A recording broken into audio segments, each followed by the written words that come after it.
Ibu guru semuanya, apa kabar nih? Jumpa lagi bersama Omi pastinya di Sikil Podcast. Nah, ini Omi hari ini udah semangat banget ya. Pagi-pagi udah semangat, kenapa? Karena di depan Omi ini udah ada croissant ya. Ini adalah roti kesukaan Omi, favorit Omi, dikirimin sama teman Omi. Makanya Omi happy banget pagi ini. Nah, ini sebelumnya Omi belum tahu ya kalau penyebutan ini ada namanya croissant ya. Tadinya itu nyebutinnya adalah croissant. Banget sih. Untung gak ketahuin orang ya kan. Makanya Omi seneng banget karena udah tahu ya ini namanya adalah croissant, biar nggak salah lagi penyebutannya. Nah, di sebelah Omi juga nih sudah ada nih seorang narasumber, yaitu guru bahasa Prancis. Beliau bernama Ibu Ersi Veronita. Halo Ibu, apa kabar? Baik, alhamdulillah. Terima kasih sudah mengundang saya ke sini. Sama-sama Ibu. Nah, ini kita sebelum berbincang-bincang lebih dalam lagi ya Bu, aku nih bertanya-tanya nih seputar pengalaman Ibu selama mengajar di kelas nih. Ibu kira-kira udah berapa lama sih Bu mengajar bahasa Prancis ini Bu? Sebenarnya saya mengajar bahasa Prancis di IFI, Institut Français d'Indonésie. Itu merupakan pusat bahasa dan budaya Prancis di Kedutaan Prancis Jakarta. Kira-kira saya sudah mengajar selama 7 tahun kira-kira. Wow, 7 tahun lamanya, ini pasti udah banyak banget pengalaman yang Ibu punya nih selama mengajar di kelas ya Bu ya. Nah, kita langsung aja, aku pengen nanya nih ya soal model pembelajaran yang ingin Ibu sampaikan kepada Bapak Ibu guru semuanya nih. Ini untuk temanya seperti apa Bu? Hari ini saya akan menceritakan tentang model pembelajaran berbasis teks. Sebenarnya ini menitik beratkan pada pemberian tugas final atau task final, dan materi yang akan disampaikan itu mengenai écrire une carte postale de vacances atau menuliskan kartu pos mengenai liburan. Jadi murid-murid akan menceritakan tentang liburan mereka di luar. Dan saya harap setelah menonton video ini, Bapak Ibu guru bahasa Prancis lainnya dapat lebih memahami mengenai pembelajaran berbasis teks dan dapat terinspirasi untuk menerapkannya di dalam kelas. Oh, seperti itu ya Bu. Nah, tadi Ibu juga sempat mention nih soal kartu pos ya Bu. Nah, saya penasaran nih, kenapa menggunakan kartu pos Bu? Sekarang kan zamannya digital nih, orang ngirim pesan menggunakan WhatsApp, Facebook, terus apa lagi tuh, pakai email juga. Kenapa masih pakai kartu pos Bu? Sebenarnya untuk materi passé composé atau masa lampau yang menceritakan liburan itu memang kalau di Indonesia kartu pos sudah kurang populer seperti yang saat ini karena sudah serba digital. Tapi sebenarnya hingga saat ini orang Prancis ketika liburan mereka tetap mengirim kartu pos ke teman atau keluarga mereka untuk menceritakan keadaan mereka, dan itu masih menjadi budaya Prancis sampai saat ini. Nah, selanjutnya nih Bu, kalau untuk tema model pembelajaran berbasis teks itu seperti apa Bu? Model pembelajaran ini sebenarnya berorientasi pada kemampuan murid untuk memahami serta memproduksi sebuah teks, baik lisan ataupun tulisan pada akhirnya. Selain itu mereka juga harus memahami fungsi sosial, struktur teks yang dipelajarinya. Mungkin tidak hanya itu, tapi juga mereka memiliki keterampilan menulis dan juga akhirnya mereka harus menulis sebuah teks berbentuk kartu pos. Fungsi sosial suatu teks itu maksudnya kegunaan teks dalam konteks komunikasi kan Bu ya? Nah, apa gunanya peserta didik mempelajari hal tersebut Bu? Benar sekali, karena memang guna menguasai fungsi sosial teks yang dipelajarinya, murid dapat memahami kapan mereka harus menggunakan teks tersebut. Nah Bu, kita kembali lagi ke model pembelajaran berbasis teksnya ya Bu ya. Aku pengen tahu nih aktivitas apa aja sih yang dilakukan dalam model pembelajaran berbasis teks tersebut. Pada model pembelajaran ini biasanya guru mengenalkan teks terlebih dahulu, lalu mereka juga dapat membimbing murid agar dapat memproduksi teks melalui proses pemberian bantuan atau scaffolding, dan pada tahap pemodelan lalu konstruksi bersama. Nah ini dia nih Bu, scaffolding itu penjelasannya apa tuh Bu? Mungkin Bapak Ibu guru di sana kan belum mengerti scaffolding itu apa sih gitu. Seperti yang saya sampaikan tadi, scaffolding itu sebenarnya pemberian bantuan yang bertahap. Jadi di awal guru membimbing murid untuk memahami suatu materi, tapi secara perlahan bantuan tersebut dikurangi porsinya, hingga pada akhirnya nanti murid dapat mengerjakannya secara mandiri. Oh, itu berarti ibaratnya seperti anak yang baru banget belajar naik sepeda ya Bu ya. Jadi orang tuanya pertama-tama mengajarkan naik sepeda roda 3. Nanti kalau udah bisa, udah lancar, sepeda roda 3-nya lanjut ke sepeda roda 2, udah lancar lagi juga, langsung dilepaskan aja gue sendiri gitu ya Bu. Jadi perlahan-lahan ya Bu ya? Betul sekali.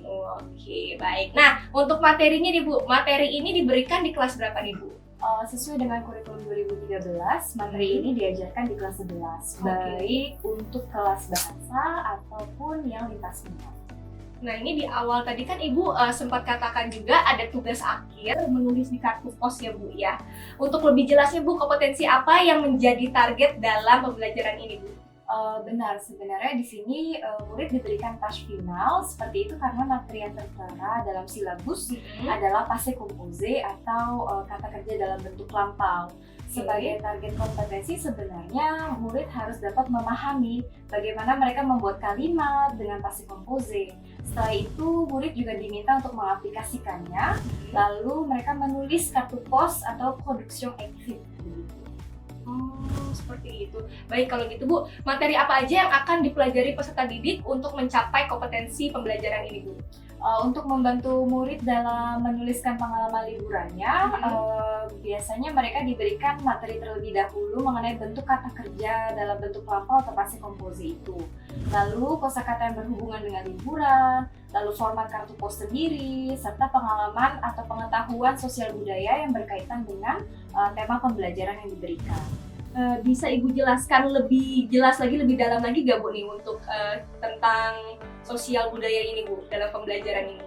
Seperti yang tadi disampaikan, ketika kita belajar bahasa berarti kita belajar budayanya. Iya betul. Dan oleh karena itu seorang guru tidak hanya mengajarkan bahasa Prancisnya, tapi juga dia harus memperkenalkan sedikit banyak budaya bahasa Prancis di dalam tema pembelajarannya. Gitu. Mungkin salah satunya materi untuk menulis liburan ini, beberapa pertanyaan bisa diajukan. Misalnya, kapan biasanya orang Prancis liburan, kemana, atau berapa lama, atau biasanya juga mereka liburan di bulan Agustus atau musim panas. Lalu kita juga bisa membandingkan sedikit dengan budaya orang Indonesia ketika mereka liburan seperti apa. Namun yang harus diperhatikan tadi saya bilang kalau misalkan on apprend pas le français pour devenir un français. Maksud saya adalah kita tidak mempelajari bahasa Prancis untuk menjadi orang Prancis itu sendiri, tapi memang kita mempelajari budayanya. Tapi yang diharapkan adalah sebaliknya, kita akan lebih bangga untuk menjadi orang Indonesia. Nah, kalau itu saya setuju banget Bu ya. Kembali ke model pembelajaran berbasis teks Bu ya. Kalau untuk model itu langkah-langkahnya apa aja Bu? Dalam model pembelajaran berbasis teks ini terdapat 4 langkah. Yang pertama itu pembangunan pengetahuan, pemodelan, konstruksi bersama, dan konstruksi mandiri. Oke, seperti itu ada 4 berarti ya Bu ya. Nah, dari keempat langkah-langkah tersebut boleh dijelaskan lebih dalam lagi Bu? Jadi langkah pertama itu kita memberikan bekal pengetahuan kebahasaan untuk murid yang akan mengerjakan soal-soalnya nanti. Lalu mereka dapat diberikan juga stimulus misalnya dengan video, lagu, atau gambar misalnya gitu. Dan untuk materi ini murid diberikan stimulus berupa lagu bertemakan liburan. Lalu guru dapat mengajukan pertanyaan mengenai isi lagu tersebut. Wah, asik banget nih mengenai liburan nih. Nah, seperti apa nih Bu? Untuk lagunya sendiri yang Ibu maksud ini seperti apa dan boleh kita dengarkan nggak? Avec plaisir, dengan senang hati.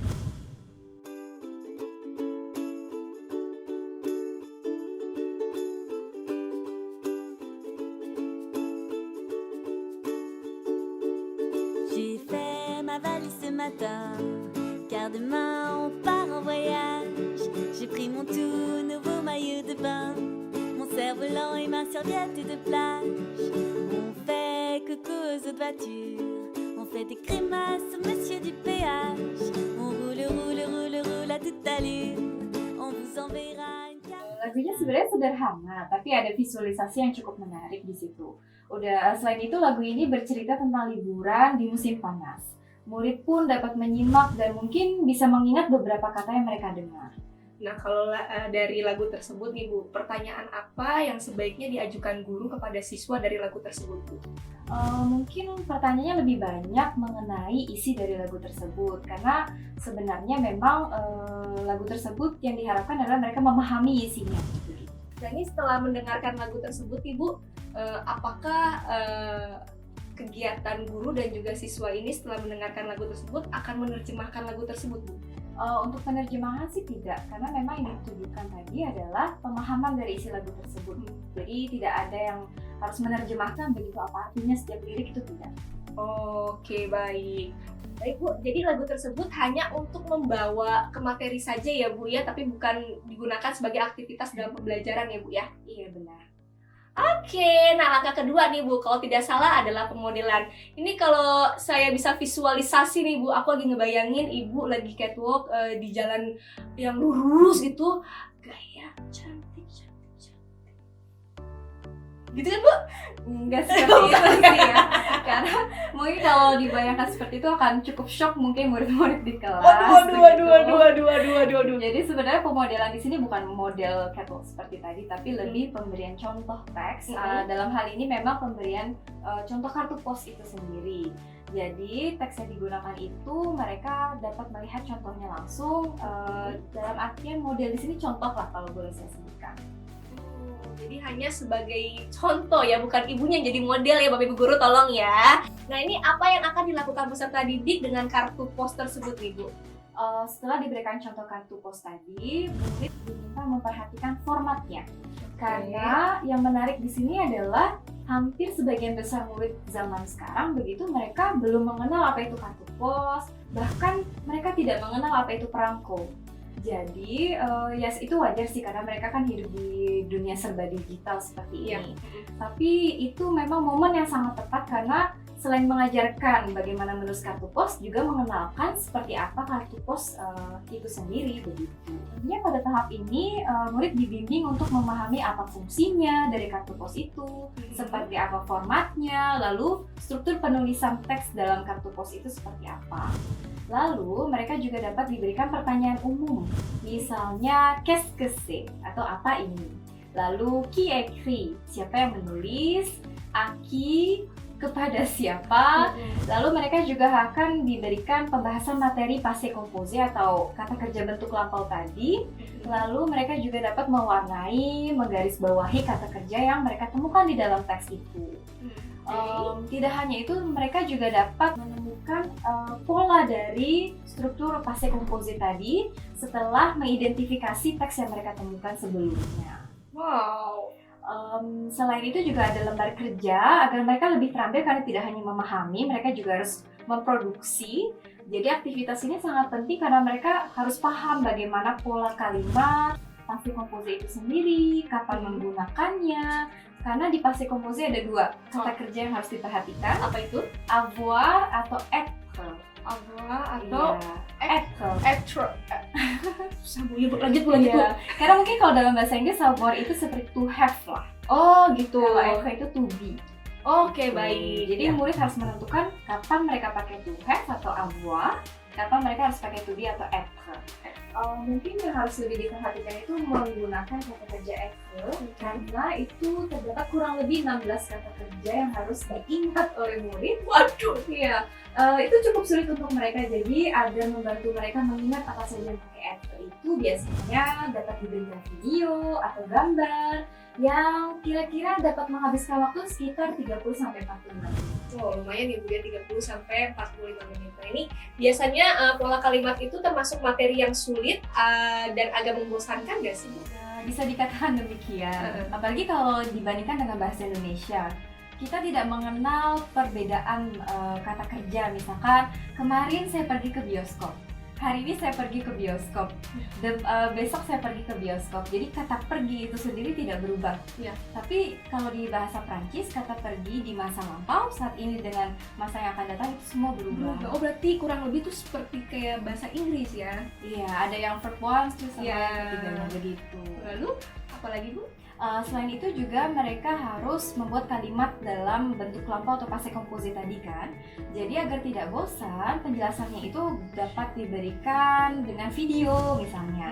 Karena menurut saya juga video itu akan lebih menarik dibandingkan dengan metode ceramah misalnya. Kan mereka hanya mendengarkan satu arah, agak bosan ya Iya tentunya. benar. Dan selain itu juga mereka dapat berdiskusi dengan temannya. Jadi mereka juga memiliki interaksi satu sama lain begitu.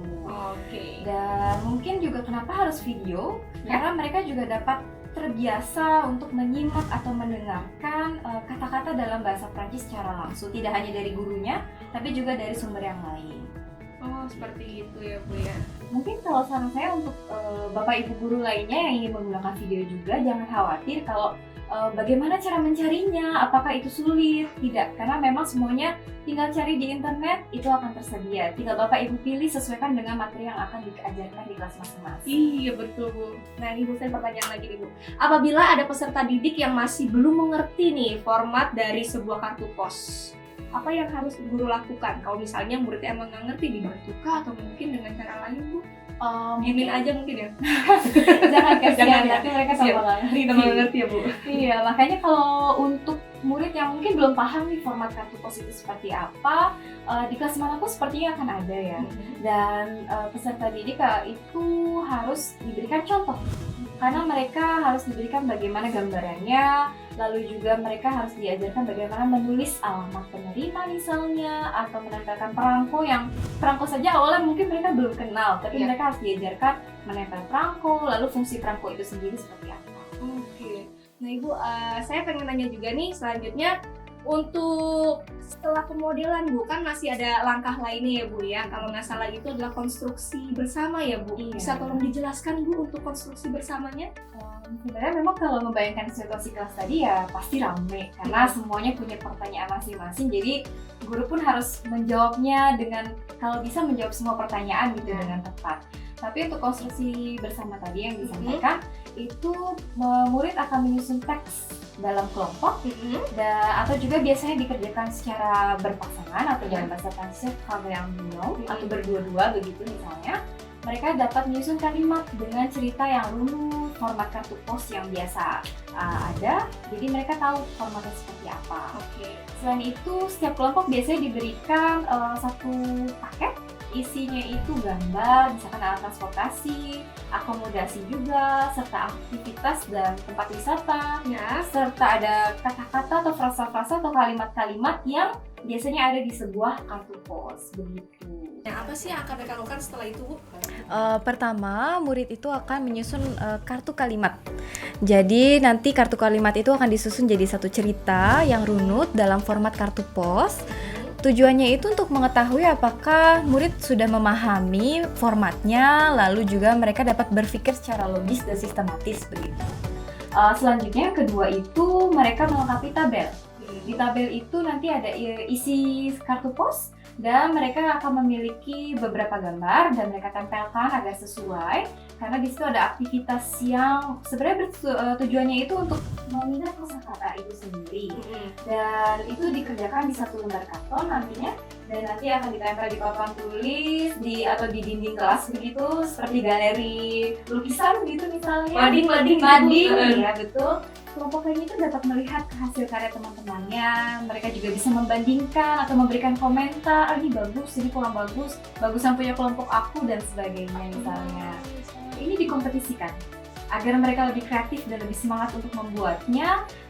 Mereka dibuat kompetisi seperti itu, dan juga target ini sebenarnya agar murid itu dapat merekonstruksi dan juga menyusun ide secara berkelompok. Ya, itu tujuannya sebenarnya. Seru banget ya Bu ya, kayak diperlombakan biar makin semangat, biar makin kreatif, dibuatnya juga ya Bu ya. Nah, menarik sekali nih Bu. Jadi peserta didik tuh tidak hanya diam di kursi aja, kayak kita kan diam di kursi aja, kita ngobrol ya. Tapi juga aktif secara motorik ya Bu ya. Nah, untuk kegiatan ini dapat membuat mereka sedikit lebih rileks pastinya. Mendengar, melihat, menulis, dan bermain ya Bu ya. Selanjutnya Bu? Iya, karena memang kalau hanya mendengarkan itu kan pasif sekali. Jadi akan lebih baik mereka bergerak begitu, jadi lebih aktif. Kadang banyak murid yang merasa tidak terlalu suka pelajaran bahasa begitu. Jadi sebagai guru kita sendiri harus membuat aktivitas yang membuat mereka tertarik dan mau setidaknya mendengarkan apa yang sedang kita bahas di kelas. Betul nih, saya setuju nih ya. Bu, saya ingin tahu nih Bu, apa yang dilakukan oleh guru agar peserta didik itu, semua peserta didik dapat mencapai target pembelajaran Bu? Guru biasanya dapat membuat card mangkal atau mind mapping gitu misalnya. Jadi peserta didik itu dapat melengkapi dan juga ditulis di papan tulis seperti itu. Nanti guru dapat memanggil satu persatu, ya diperhatikan dulu wajah-wajahnya, mana yang masih belum paham, kita panggil namanya ke depan untuk melengkapi. Itu pasti.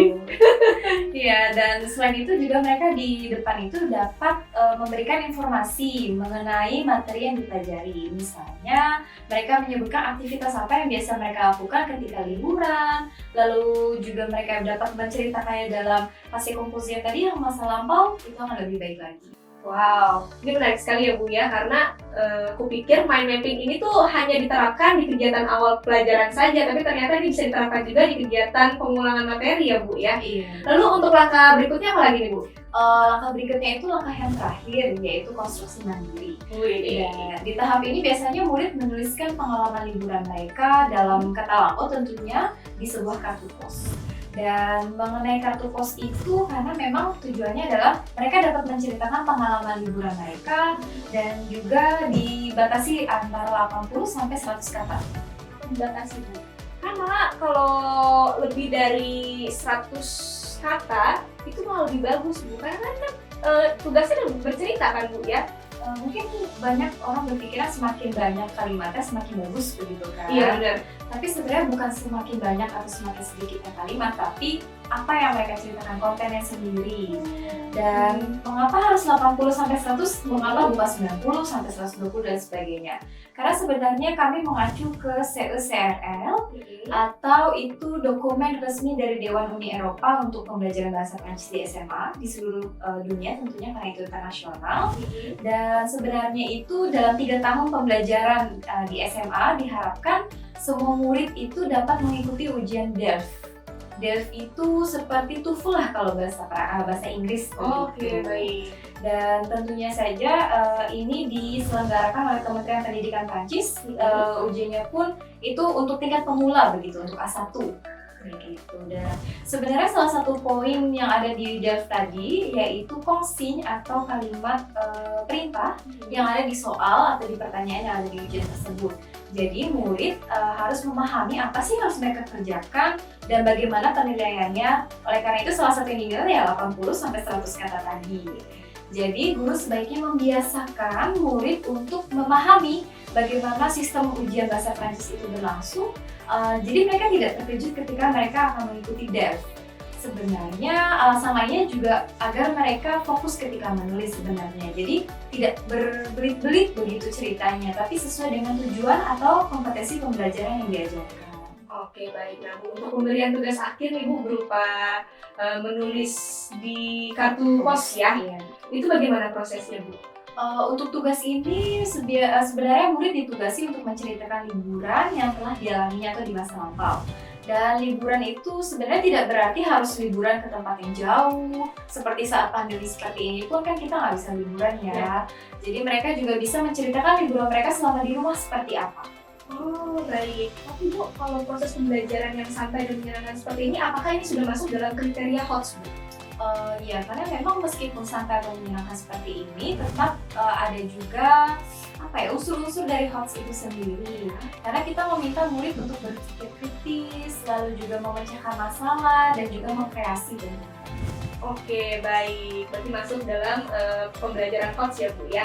Nah, setelah aktivitas ini selesai nih Bu, aku ingin tahu nih Bu, pasti kan peserta didik ini kan ingin tahu hasilnya ya Bu, karena ini satu hal yang paling penting juga ya, sebuah penilaian. Aku ingin tahu nih, cara Ibu memberikan penilaian kepada siswa-siswa itu seperti apa sih Bu? Mengenai penilaian itu ada penilaian yang afektif dan itu kita berikan saat mereka bekerja secara langsung di kelas seperti apa, apakah mereka aktif, lalu dapat bekerja sama, bertanggung jawab, disiplin dan juga mandiri di kelas.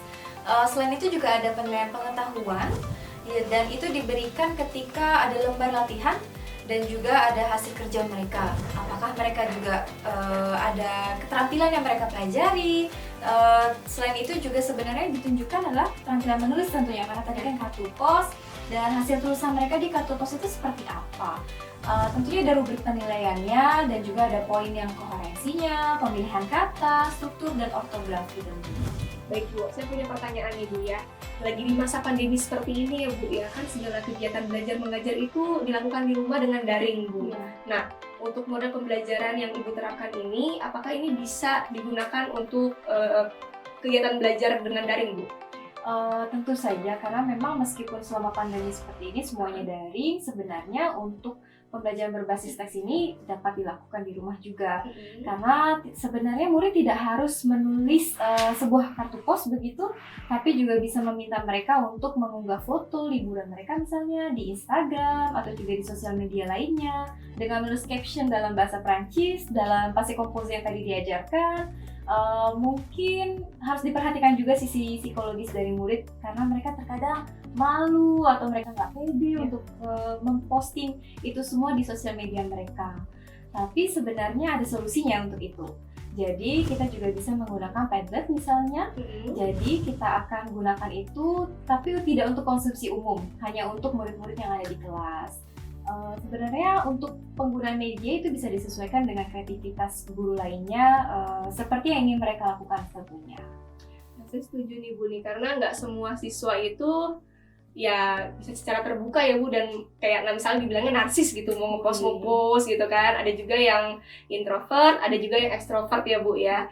Dan ternyata banyak banget aktivitas yang bisa dikerjakan dalam model pembelajaran berbasis teks ini Bu ya. Bisa membaca teks, terus bisa juga menjawab pertanyaan, bisa juga untuk menulis teks ya Bu, bukan seperti itu Bu? Iya betul, karena memang sebenarnya kembali ke gurunya juga, karena kita dituntut untuk kreatif begitu, dan sebenarnya tujuannya adalah agar membuat pembelajarannya itu tidak monoton, tidak membosankan. Iya.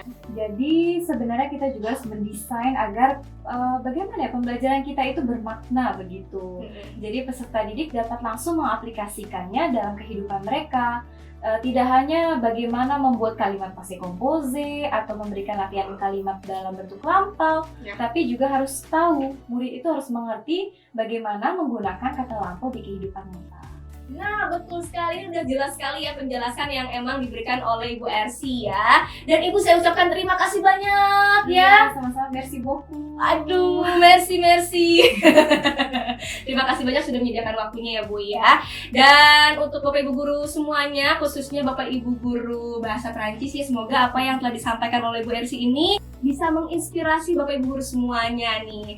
Dan dengan demikian juga berakhir pula perbincangan kita hari ini ya. Tapi jangan lupa untuk Bapak Ibu guru semuanya saksikan terus ya Sikil Podcast di episode berikutnya. Jangan sampai jumpa. A bientôt. A bientôt.